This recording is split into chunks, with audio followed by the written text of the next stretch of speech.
Today on Mental Health Matters with Marty, COVID Schooling College Edition Part 2. You don't want to miss this.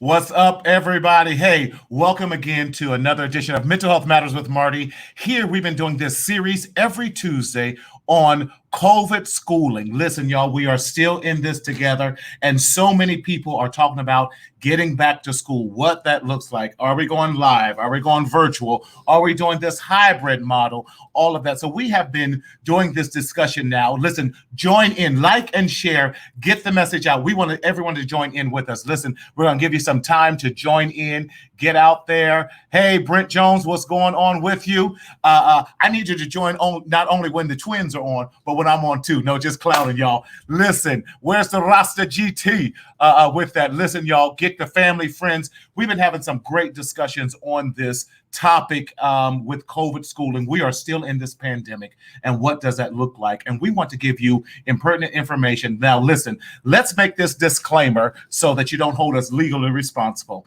Listen, this is not a show to replace any CDC recommendations. This show is intended for educational purposes and educational purposes only. It is not a substitute for medical advice or psychological advice. Although we have therapists on here, if there is a medical or psychological emergency, please dial 911 and go to your nearest hospital. With that said, we want to just help you out. Listen, we love our students, and we want to commend our students for doing schooling in COVID. Hey, Ray Dean, how you doing? Thanks for sharing. Listen, like and share. Y'all get the word out. We got some dynamic students, but we want to commend our students who have to go through schooling and education. What up, Steve? And education. I know all my friends and stuff popping on during this COVID-19 and what that looks like. I don't know if I could have done where these students, we want to applaud these brave students, both in secondary education and college, masters, all of that, because you're doing something that we've never done before. And maybe this is a time that we revamp our entire educational system.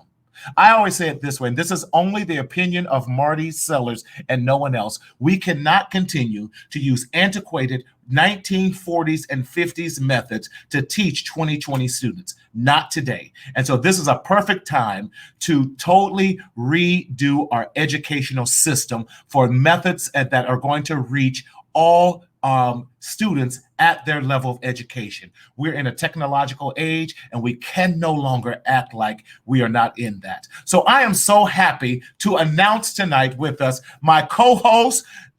It was his birthday last Thursday. He said it was a national holiday. I said it was his birthday, but I ain't one to gossip. None other than Thomas Davis from the DMV. What's up, Thomas? What's up? What's up? What's up? What's up? I'm not Martin. But what's up, y'all? What's going on? Man, how was your birthday weekend and everything? Listen, DMV is never going to be the same. You had your birthday. You had the anniversary of the march. Hey, that was monumental. I wasn't there, but it was still monumental. It was. I just wanted to say that it was a very low-key, chill weekend. COVID is real. I had an opportunity to rest, eat a little bit of good food, and drink a lot of great water. Oh, wait a minute. Yeah. Are we brand plugging tonight? Two can play that. Yes. Let's do this. Let's do this. Since we are brand plugging. But no, all was well. It was just a very relaxing and everything. Because you talk about the brand. It's not about you right now, okay? You're absolutely right. Listen, we got some amazing college students in here tonight. Yes. And a college professor, academic advisor for hey Annette out here that we are so excited about. Yes. Tonight is about the students, and I want to bring on the students first, and so excited about them. Any thoughts that you want to say before? This has been an amazing series, Thomas. And listen, y'all. get your folk on the line right now. Get them out here. Get them on the line. Get them going. Because we got some dynamic students that you all need to hear about. And my thought was this, to hear their journeys along the way. What's your thoughts with it? I'm on board with it. I just think that now that we're going into school full swing, shout out to all of my educators.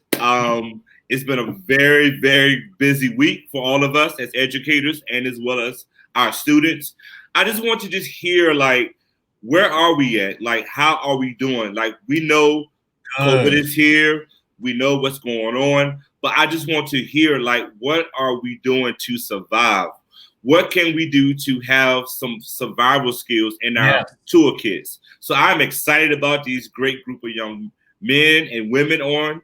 And we have some people in the house. So I'm excited.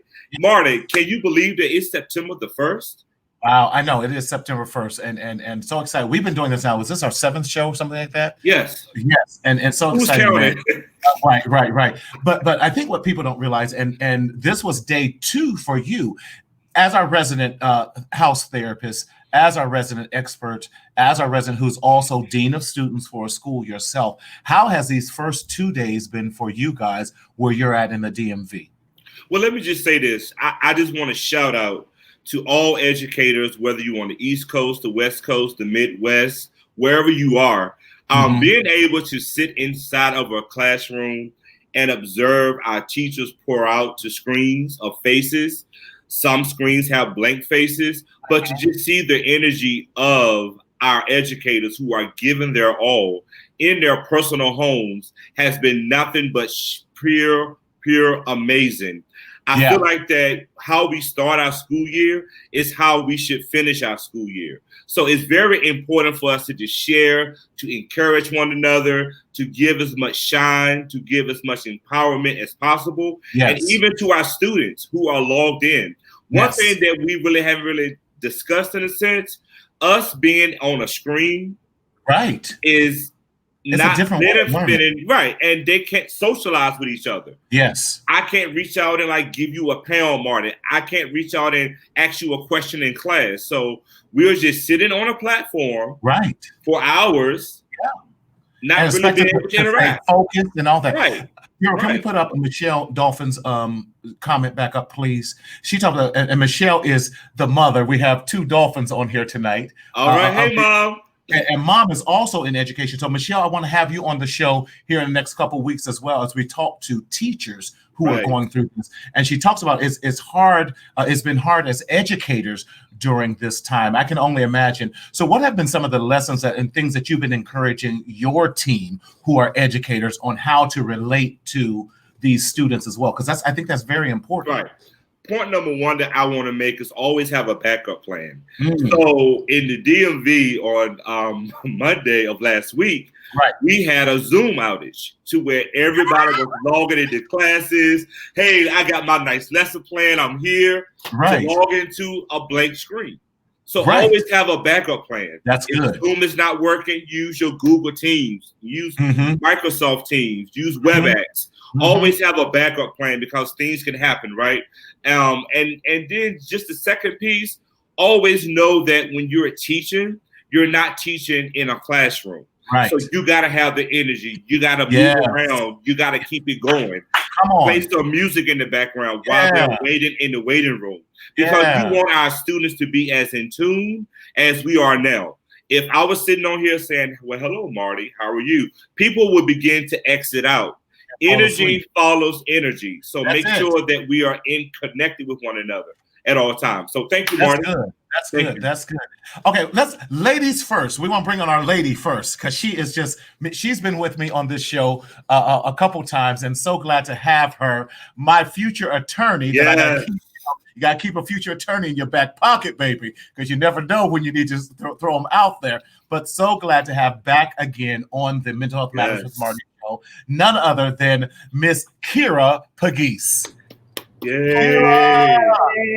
How are you? Good. How are you guys doing? Well, Kira, let us know what school you're going to. I go to UCLA. Yes.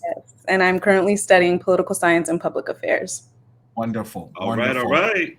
So, Kira, how has this been for you experiencing this whole COVID right now as a student at UCLA?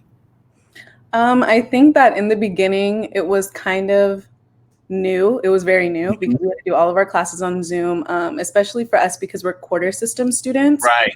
So as soon as the pandemic hit, was kind of during spring break. So we had to start an entire new set of classes all online. And so we kind of had to like meet our professors online. We weren't able to build the connections with professors that we had had prior to that. And so it was very new. It was very weird. And sometimes it felt very lonely for a long time, especially during that last spring quarter. But I think it's kind of gotten, I'm not going to say better, but we've gotten used to it over time. So it's kind of just like adapted. Okay, excellent. Thank you. Good. I want to bring on our next. I want to kind of bring them on, ask them questions, bring them on, everything. We have twins on here tonight, y'all. We're so excited. But one thing I know that when I counsel twins, I think you have too, although they have what I like a wonder twin power, they are still their own individuals. Yes. In that. And so glad. I wish I had brought on the second set of twins because I got one of the twins of the two of the second group that I have. But anyway, first I want to bring on Mr. Isaiah Dolphin. Come on, Isaiah. What's up, Isaiah? What's going on, sir? Hi. How are you doing? I'm doing good. Good to be here. Good. Thank you, man. Tell us what school you go to and what are you studying? So I go to Brown University and I'm studying health and human biology, which is a pre-med. Okay, pre-med and love it. So what's your emphasis you want to do in medical school? So I got me a lawyer. I'm about to have a set of doctors. We got some retainers to pass out. Yeah, definitely surgery. I'm not exactly sure like what kind of surgery yet, but I definitely know I like to definitely do surgery. And I know medical school, you get to decide what you want to do there. So I'm gonna leave it to there. Yeah. Right. Steve, wait a minute, my boy Steve. They got a little chin hair here. I ain't seen them since before they're growing up. They're not young men. I can't stand it. Yes. Now let's bring on your twin, Mr. Miles. Miles Dolphin. What's up, Miles? Hi. I know. How you doing, Miles? How you doing, man? Doing well. How are you? Good. I don't want to be repetitive, but what school do you go to, and what is your major? So I also go to Brown University, and I also am probably going to concentrate in the same exact thing as I said. Biology. Yeah. Don't you love it? All these brilliant minds right here on the Mental Health Matters, and here with us, Thomas. How do we get to be in such a room full with these young, brilliant minds? Right. Look, I need to step on out the way. I hear you. And we have another twin on here, but he didn't bring his other twin brother on here, but we're so glad to have him. Also from Cali is represented tonight. So we are so excited. Bring on Mr. Garrett Flowers. What's going on, Garrett? How you guys doing? Doing well, man. How about yourself? Good. I'm Norfolk State represent. East Coast. East Coast, man. Psychology major, trying to figure out what practice I want to know, what focus I want to do. Probably clinical for sure. But yeah, psychology major, looking to be a therapist. Hopefully have my own private practice. Eventually I'm gonna get there. Eventually get my master's in there. So yeah. Love it. So Thomas, we got a full house. We got a lawyer. We got 2 doctors in case we need to have surgery. Right. And when we need to see our own therapist, we got 2. Yeah. I love these brilliant young minds. Well, I must also say that although the West Coast is represented on this night, don't forget where they are at right now, the East Coast. So shout out to the East Coast. They're in Cali right now. No. You caught that.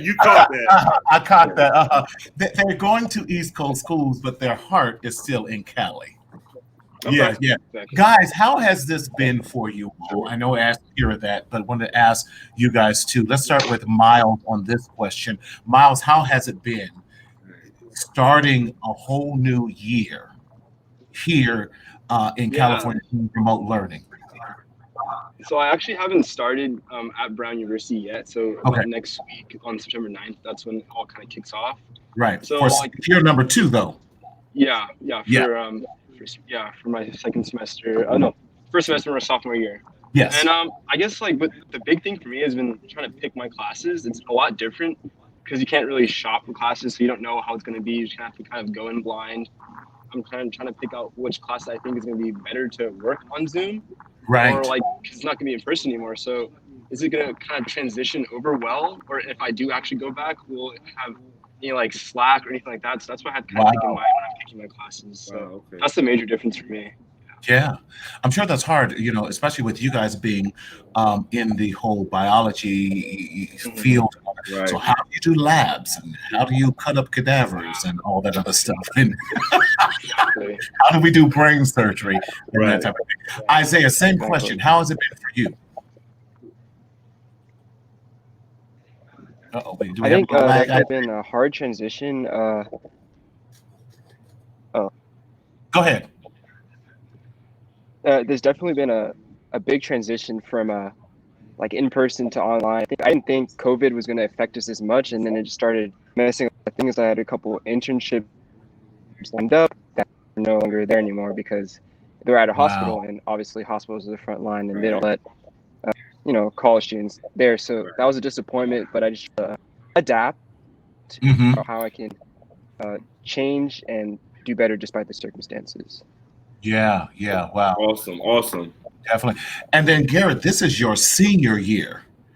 And how is that for you now that, and I know you and I have shared some different things, and you having to fly back and knock on the administrator's door, like, what's up? But how is this senior year for you doing potentially your last semester online? It's been incredibly challenging, I want to say, because having to kind of have things set up as far as internships, as far as like getting to know advisors, and kind of really getting to know counselors and everything else, and all that had to stop, and I had to move everything and go back home, and then not being able to communicate because no one was going on. No one was kind of trying to figure out, like everybody was trying to figure out the situation. Even advisory was kind of like, well, we kind of have to figure out our family situation as well. So that was really extremely challenging.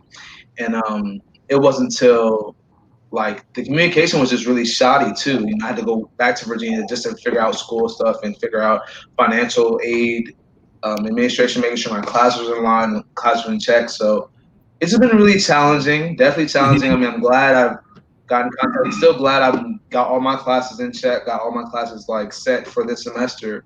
But I mean, yeah, it's just kind of like a definite life change. It's kind of like I have to kind of maneuver and figure out what's next now, in the midst of COVID, because I had a life in Virginia, and now it's like, I gotta get back home. Right. Yeah. That's challenging. Right. I have a question, Marty, for our great guests.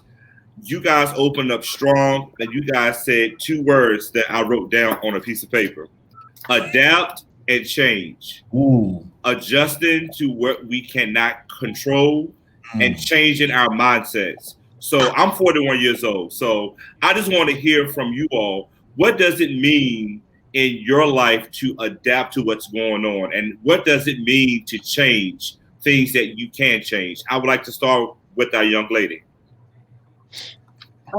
I would say it's very important, like in our generation specifically, like we're very social. We're very, especially like social media, in person. We're very just like talkative, I guess is the way to put it. Right. We kind of just feed off of that social environment. So going from something like that to kind of like being home, away from our friends and away from the people that we've kind of grown with, especially for me, grown with over the last 3 years. Right. It's been extremely difficult, but adapting has kind of been also difficult, but at the same time easy, because I do think our generation is easily adaptable as well. Right. So we've kind of found new ways to continue to be social and to continue to find that drive that is behind us when we're ever talking to people and we're with people and trying to find like the like the line where we can interact with each other and do it virtually and not have to do it like all in person. Right. Thank you so much. Can I ask Miles, how have you adapted and changed so far? Yeah, so for me, the big like adaptation I had to make was that I had to kind of like slow down like my life kind of like I was kind of, you know, everything was fast paced at Brown. I was always doing something every day. And so now I've kind of had to like kind of take it slow and find like a single hobby or something I can focus on during this time to kind of like keep my mind active or do things like that. And I think that's the big adaptation. Like I had so much to do at Brown and now it's kind of like been taken away. Right. So to be able to like not feel that loss completely, I have to kind of fill that void with other small things. So that's kind of what I've been doing. Yeah. Thanks so much for sharing. Thank you. Thank you. Anyone else want to jump in? Go ahead, Isaiah.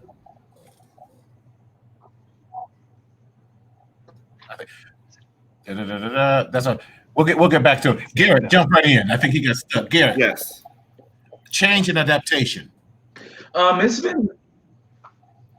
been very, very different. You know, like I said, it's like coming home.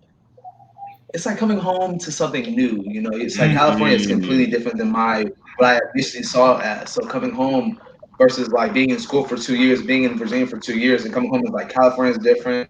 With COVID, social distancing, and not being able to see friends, not being able to meet with others, and not being home. So, like Miles said, I had to develop habits, not just habits and hobbies, being at home, but just for my self-care, even considering what's going on in the world with mortality, being Black in the world, you know. So I have to develop like habits that kind of mentally be clear and still be like, all right, I'm still in school. I still got to get my mind right for school. And I still have to kind of get my mind right in other areas. So yeah, it's something like I have to constantly tell myself and give myself gratitude and give myself affirmations like this is not the end of the world, or this is not the end of where I want to go. So yeah, it's been tough. It's like it's a war, you know, it's an internal battle. But like I'm processing and I feel a lot better than I was when I first got out here, you know? Yeah, that's good. I'm loving these words that these college students are using, Marty.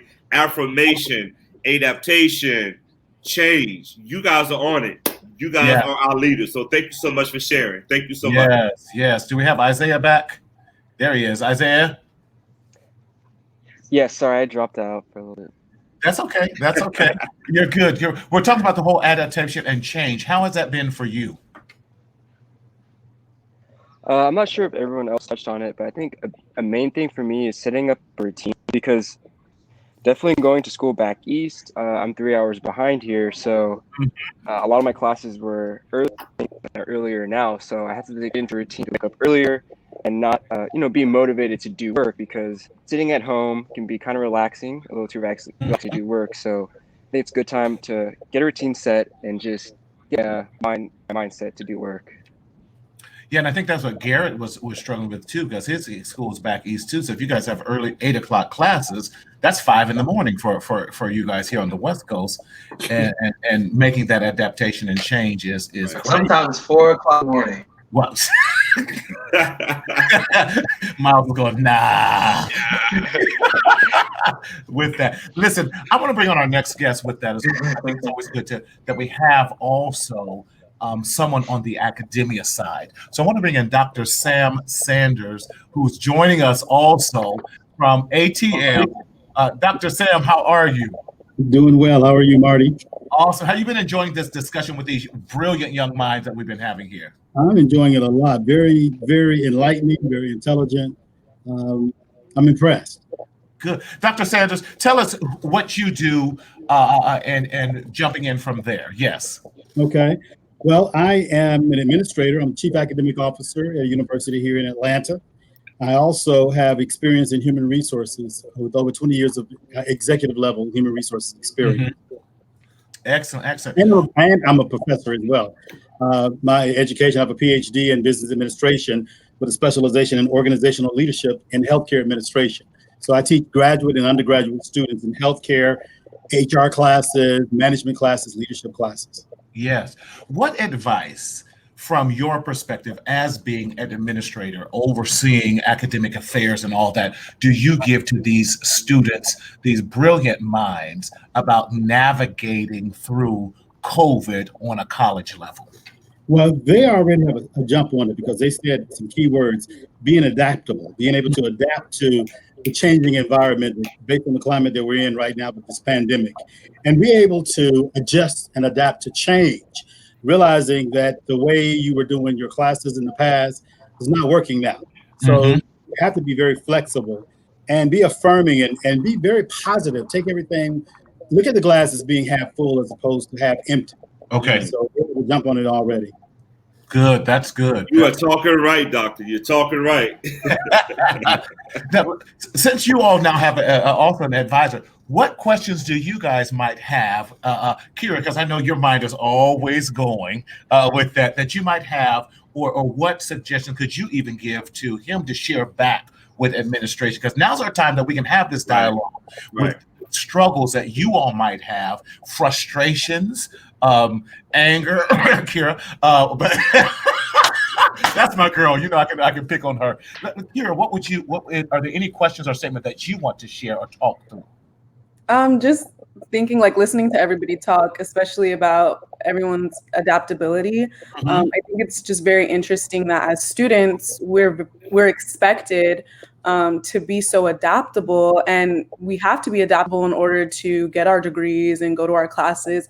But unfortunately, our institutions are not as adaptable as we are in this moment. And you can see that in the housing that they put students through, the financial aid, and different situations like that. And so I guess my question would be, where does that line fall? So how adaptable are we expected to be in order to match up with our institutions? Are we supposed to hold this level of adaptability in our institutions, just let it fall, and then we suffer in the end? Or are they going to have the same level of adaptability as us and support us throughout this entire pandemic?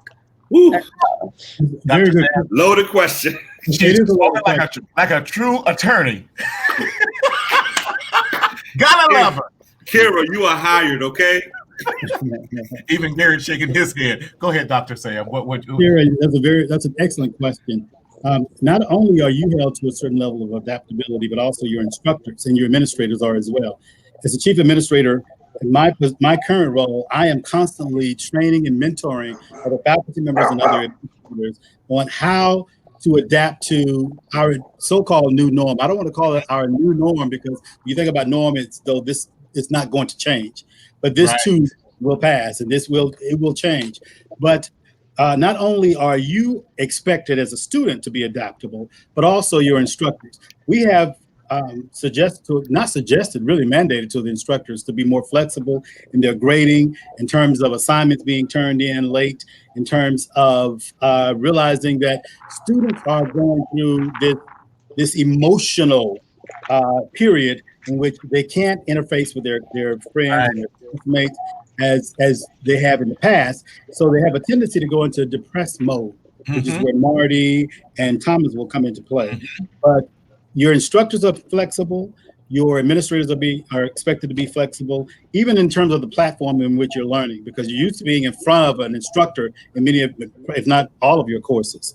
But now we have what we call, at the university where I am, we have what we call Blackboard Collaborate, where we're having class during the regular normal time, but we're having it synchronous in terms of being like a Zoom class, except we're using the Blackboard format, because you're able to do so many creative things with Blackboard in terms of showing PowerPoints, in terms of engagement. And one of the things that Thomas said at the beginning that I thought was so key is that as we're dealing with this online modality, it's so important for the instructors to be able to have a backup plan so that when that whatever virtual platform that you're using go down, what are you going to do? You may have to go old school and grab that cell phone and let's do a conference call. So the instructors have to be flexible.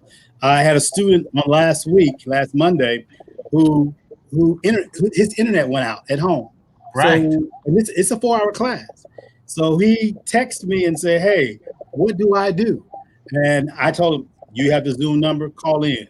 And I don't penalize them for that. So instructors have to be flexible as well. Thomas also says always know that you're not teaching in the classroom. So we, as an instructor, a professor, we realize that we're not face to face. So what do we have to do? We're charged with maintaining engagement between Sarah and myself as the instructor. So I have to be high energy.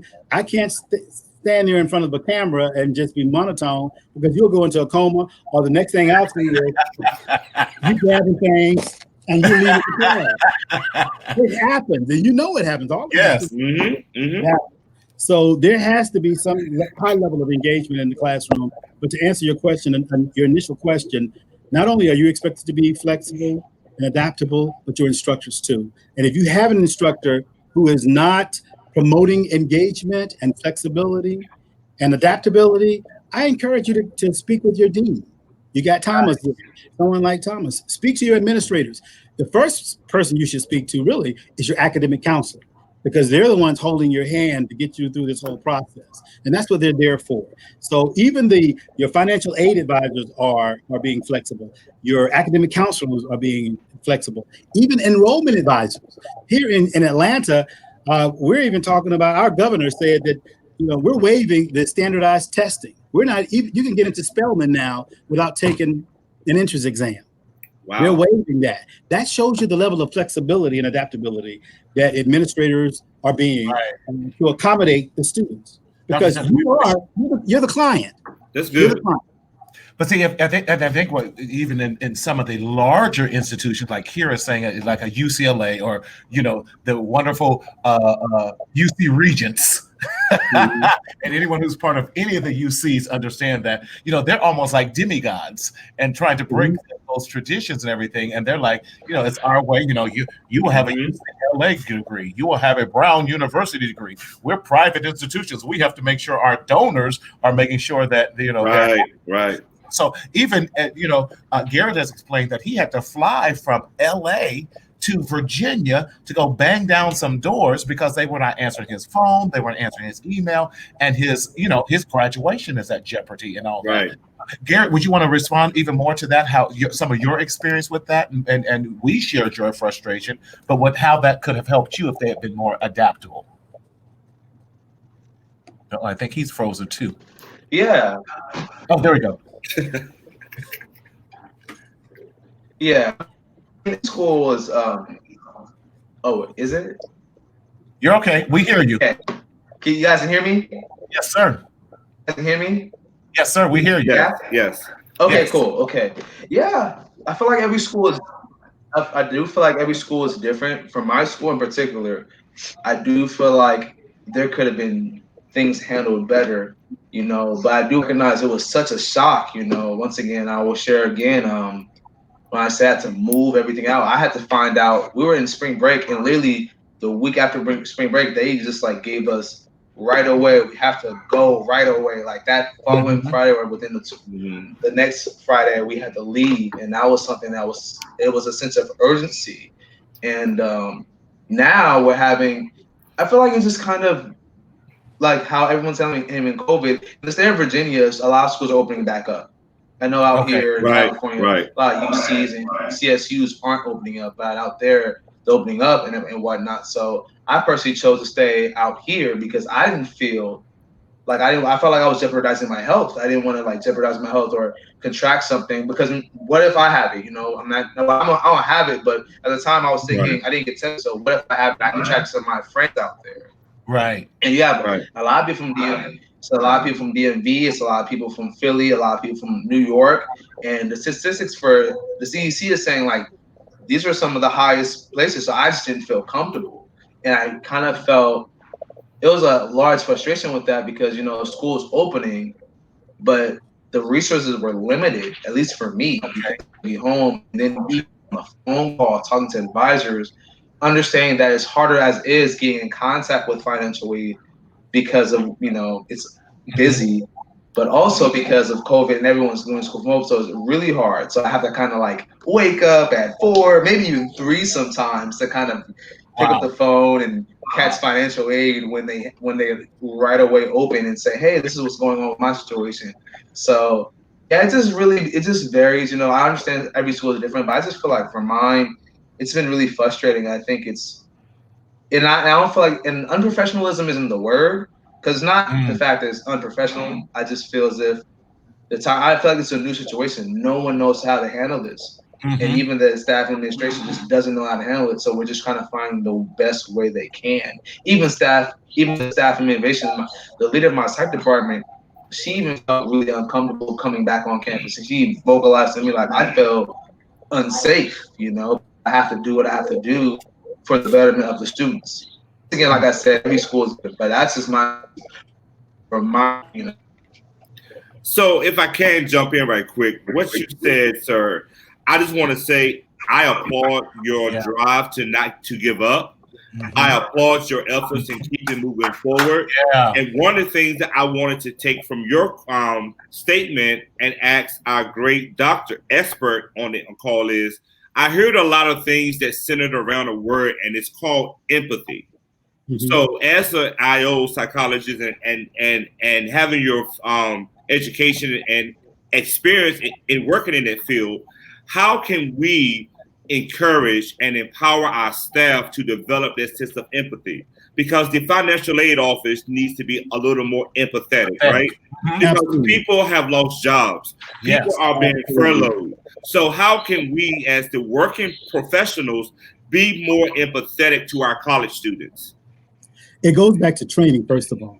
They need to understand what's going on. And I want to back up on something that Garrett said that it's so important. One of the things that, and this all ties into empathy, one of the things that Garrett said is how some of the individuals with whom he worked or encountered, they were somewhat unprofessional. We need to look at this whole pandemic thing as being an opportunity to partner with each other, administrators, faculty, as well as the students. And I think the reason you have a lot of people acting very unprofessional is because of fear. Lack of understanding. What do you mean, Dr. Sam, about lack of understanding? They were prepared for this. No one was prepared for this. So it's like everybody thrown into the fire. And so they didn't have a plan. They didn't have a backup plan. That's why Thomas said originally, have a backup plan. Not only if your internet goes down, but as administrators, we have to do a better job in terms of forecasting what will be the needs for the future. And so that we will be on the leading edge and not the bleeding edge. And what is happening, individuals were not prepared, administrators were not prepared for all of this. So what do? Just what your parents would do. When they're frustrated, what do? They take it out on you. They start fussing. They start snapping at you. And then you go into turn off mode. And the same thing happens here. You have academic counselors not prepared for this. What do? Lack of training. There's no training. So we as administrators have to do a better job and bring the team together, the entire grad team, I'll call them, academic counselors, financial aid advisors, registrars, all of the staff members together and say, hey, this is what we are, and this is how we're going to move forward. If you can't hang, we wish you the very best in your future endeavors, and we'll push you into your destiny. But it's not for you to be here. And that's exactly what I did at my institution. I love it. This is where we are. And we have to realize without the students, they don't need us. So the whole point is, in order to promote empathy, people have to be trained how to be empathetic, how to be prepared and be sensitive. I do role plays because of my HR experience. Every encounter, I'll do a role play. If a student comes to me and shares with me a situation, if Isaiah comes to me and say, Dr. Sam, hey, I got this going on, I said, let's role play this out so that we will partner in coming up with a solution. Because we have so many people will sit on the sideline and be problem identifiers, but we don't have problem solvers. That's it. And if for each of you, if you want to be successful in your field, be it law, be it medicine, be it psychologist or psychiatrist, you're going to have to be a problem solver and not just a problem identifier. Whenever you go to someone with a problem, have a resolution already, because that makes you more promotable. That makes you more marketable. That's good. Trisha, we had a question here up here, Trisha, and she had made this a question here. It says, the level of change and adapting to such new and challenging environments has to bring about a certain level of uncertainty and stress, do any of your schools, and I think let's offer this to all of our panelists, our student guests on here, provide virtual resources for counselors to assist during this time? Let's start with Isaiah. Does Brown University, that you know of, offer any type of virtual support if you would need counseling services because you might feel stressed or anything like that?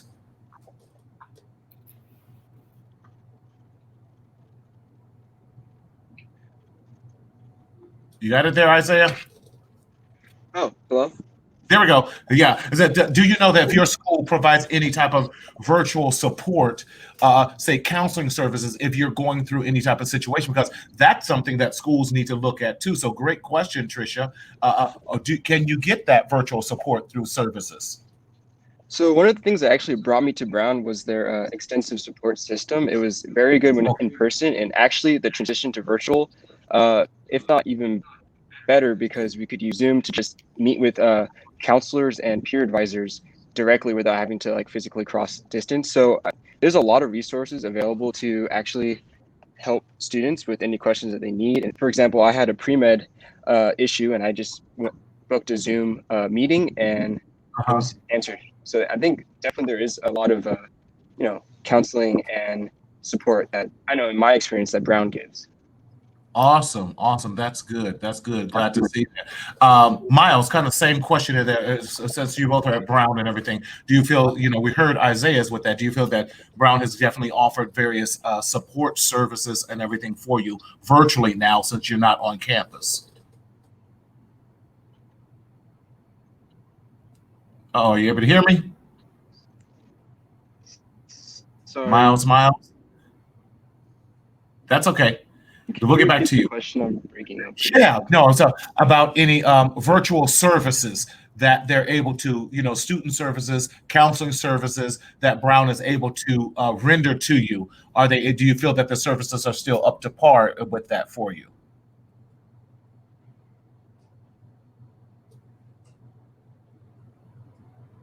We're going to get right back to you with that. So Garrett and then Kira, let's go the same questions. Garrett. As of recently, yes, we have a thing called Blackboard Collaborative Ultra. Collaborative, I'm not sure. We can have set up a private room with our teachers, advisors, and educators and say, this is what's going on. Help me understand the assignment a little bit more. We have Zoom meetings as well. For sure. I think as of recently, yes, for sure. As far as virtual and kind of getting to know advisors and everything else, for sure, yes. Right. Excellent. Kira. So UCLA actually has a program called Counseling and Psychology Services, or CAPS. Okay. So usually throughout like the regular school year, they're extremely impacted. It can take up to like 4 or 5 weeks to get an appointment with them. But during COVID, a lot of people weren't able to go fulfill their appointments or see any of their counselors because they were at home. So they've had a lot of open availability to see counselors over Zoom. They also maintained from what I understand, they've maintained like limited in-contact, in-person meeting with students who are living on campus and maybe don't have access to resources like computers or Zoom programming and things like that. That's great. Good. Dr. Sanders also had a great point he put in our discussion here, but Dr. Sanders, if you want to address that, what you were sharing with me just now too. Yes, just as we do in corporate America, having an employee assistance program for employees who have some emotional challenges or stress or fear. Most, if not all, universities also have the same services. And they don't do a good job in promoting it to the students, but I think it's important for our students to realize that if you are stressed or have some emotional challenges or in fear of the unknown, you can go to your counselor, and your counselor can refer you to a service that is paid for by the university. And you can do it either face-to-face or, as during this COVID, you can do it virtually. So it's important to realize that service is available to you, and you'll be surprised the number of students who don't even realize it. And it's free to the students. Yeah, and that's good to know, because I think a lot of times we don't realize the services that are available even during this pandemic that you have, because it's part of your fees. Right. what you're paying and everything in that regards. I want to make this point because I think this is quite a great point that Thomas and I were kind of talking through. Too often, what the media has portrayed about college students going back to school is the partying and the hanging out and the getting drunk and having all the frat parties and doing all of that. Now, that's part of the college experience. I'm not going to lie. I did my stuff while I was at UC Berkeley. Go Bears. Kira, almost the second, we still love you. You're part of the UC family. But what we are seeing are these academia geniuses, our future, our current and future, because I don't believe you guys are the future leaders. I believe you are the current leaders and the ones who are the trailblazers for us as well. And you guys are showing that not all students are going back to school for the wrong reasons. Exactly. And that you would have taken, Kira, you are an RA on campus at UCLA. Talk to us about how this is even, what that's been like for you, as I know that, you're not for sure if you're going to go back to school as an RA or is that going to be virtual or what that, how has that been for you during this time? It's been super stressful. I literally just got an email like 5 minutes ago that I will be going back to campus as an RA. You will? So I kind of like all of my stress is gone now because I've been stressed out for like 3 weeks about this. Not because I don't like being home. I like being home. I enjoy being at school and it's my last year. So I think now just the future anxiety is going to lie with like, okay, so now that I'm going back to school, kind of like how long is it until there's going to be an outbreak, or how do we mitigate the chances of having an outbreak on campus? How do we stop people from going? Like the residential housing is literally right up the street from Frat Row. So how do we stop all of these freshmen that are coming in from going to these frat parties and going to like all of the parties that they want to go to? So that's going to be really crazy when we go back, but I'm still excited to go back. Good. Go ahead, Thomas. You guys are tuning my social work / counselor in me. So you guys are talking about a lot of great information. And Kira, you said something that struck me very good. You said that you're going into your senior year. You're tired of being at home. You want to be connected with your peers. I just want people to understand this that are watching us this evening. Social interaction is very important.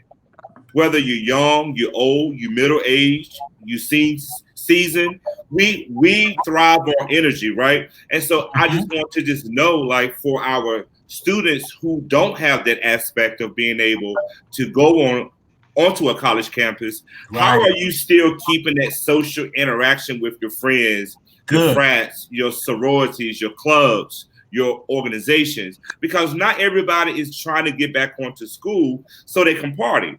People just want to be around other people. So how are you all managing your interactions with one another? Good. Kira? Go, Kira. Oh, how am I managing interactions? Yes. Right now I do a lot of FaceTime, a lot of texting.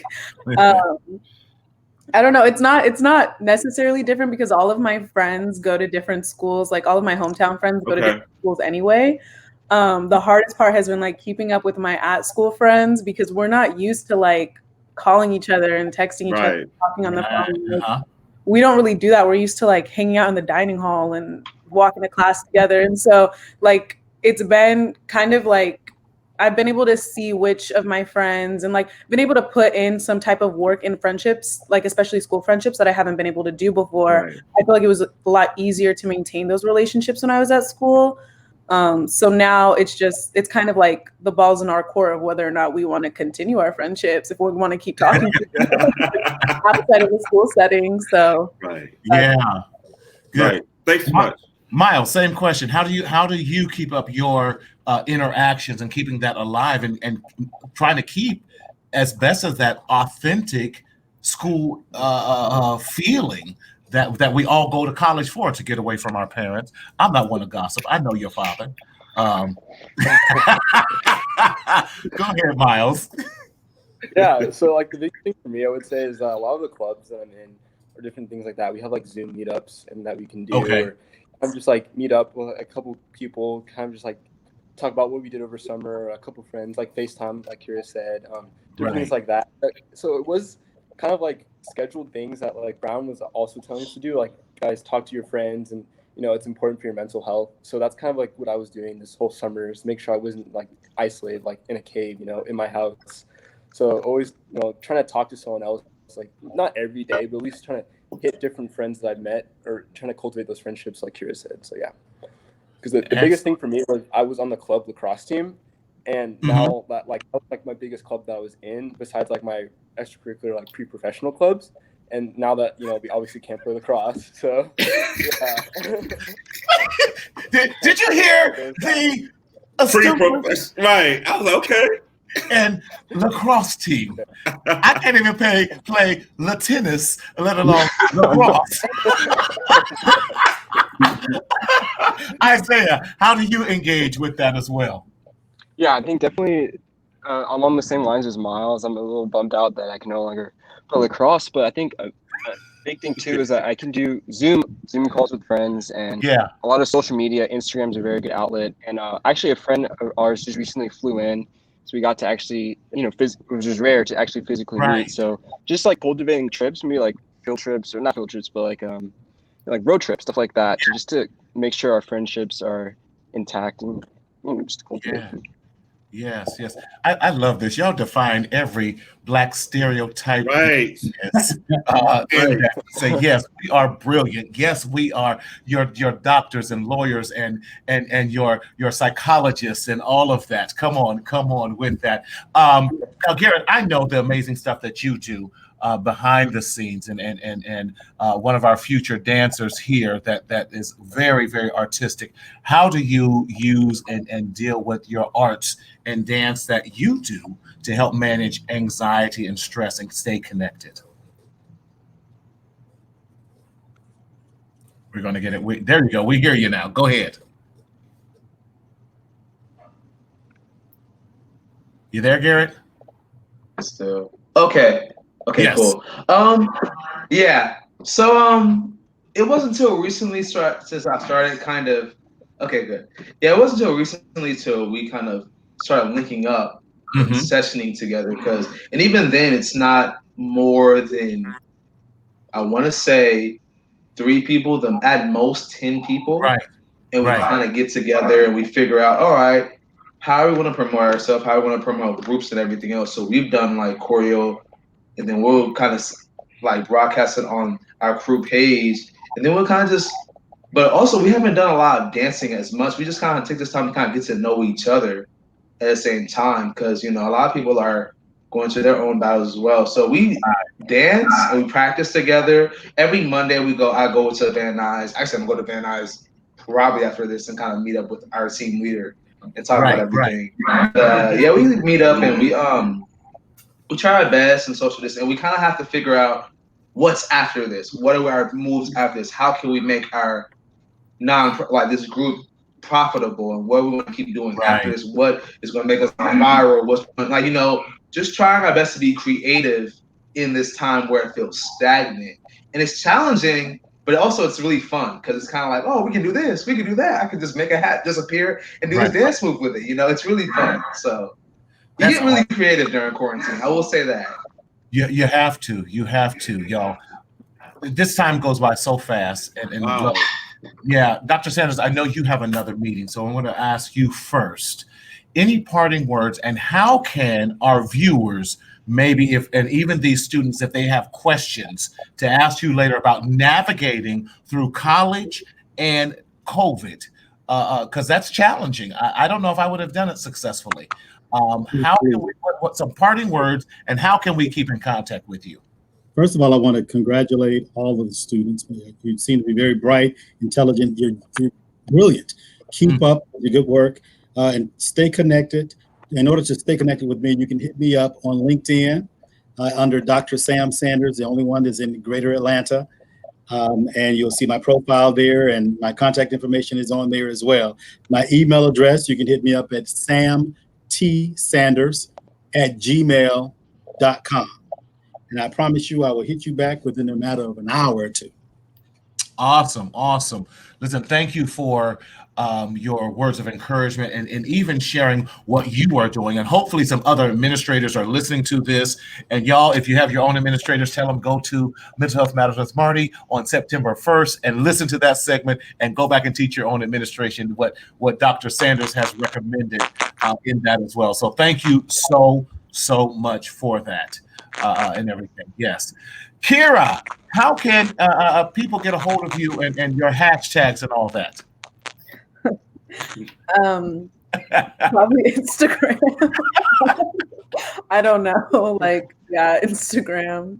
Okay, and even going into UCLA and again, great job, and we pray that this will be an amazing last year for you, graduating with your poli-sci degree, being an RA, definitely going to law school next.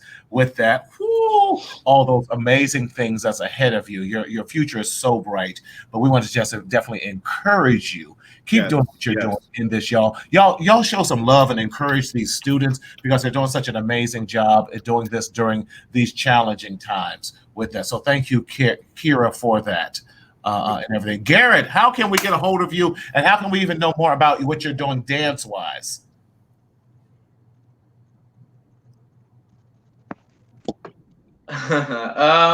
Same Instagram for sure. You can follow my dance team on Instagram. It's called The Beast Camp or Beast Camp. I go by Jay Striker or Gruesome. My name's Jay Striker, but how it works is I'm Junior Striker. Okay. So I mean, Instagram for sure. I have a couple of clips on YouTube. I'm it's kind of like for me now. I'm older in dance, so now I kind of look at those videos. I'm like, cringe, because it's like I've gotten way better. But you can go ahead and watch Jay Striker on YouTube. I've gotten better, so it's like for me, it's different. It's like I don't want to promote, show you guys. I'm way better now. We all grow and get better. Definitely. Our future Dr. Dr. Dolphin, Dolphin. So we have to go M Dolphin and I Dolphin. How can we keep in touch with you, follow you, like you, all those good stuff? So, and again, real quick, Garrett, keep doing what you're doing, and congratulations as you're going to definitely graduate this year and everything. So we're proud of you, man, what you're doing and everything. And then Isaiah, how do we stay in contact with you during everything that you're going through as well? Definitely through Instagram. It's Isaiah.dolphin, like the animal. And I think also my dad is a very big supporter of and very big support for Miles and I, and he definitely shares our journey through Facebook and Instagram as well. So his name is Steven Dolphin. So yeah, if you ever want to check in on us, definitely through my dad. Yeah. We're not plugging Steve on this. We're not plugging Rasta GT and everything.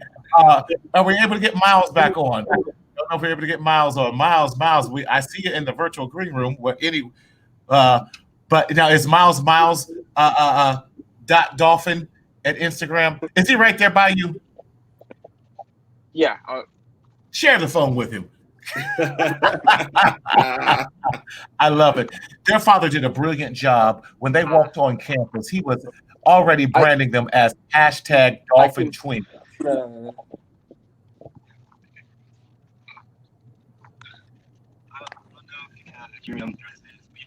Just Miles.